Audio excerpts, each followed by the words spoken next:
Macky Sall tas na gouvernement bu Sénégal amatul gouvernement jamono ji ñuy wax ak yéen ba jëmmi jamono tey jii ci àllarba ji 6 mars 2024 ca conseil des ministres ca la Macky Sall njiital réewum Sénégal ba woon jël dogal tas gouvernement bi la tax mu tas ko nag ci anam yam ko tasee ba tey yenn ci xibaar seen gul ci wet googa waaye daal lees mën a jàpp mooy gouvernement bi moom tas nañ ko kan mooy premier ministre ak it ñan ñooy séq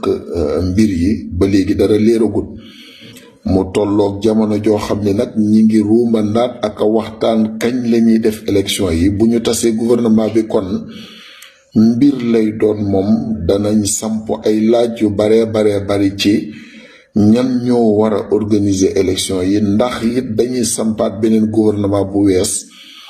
bu bokkut ak bi nga xam ne moom moo fi nekkoon wala dañuy nommer ñeneen ay laaj la yu samp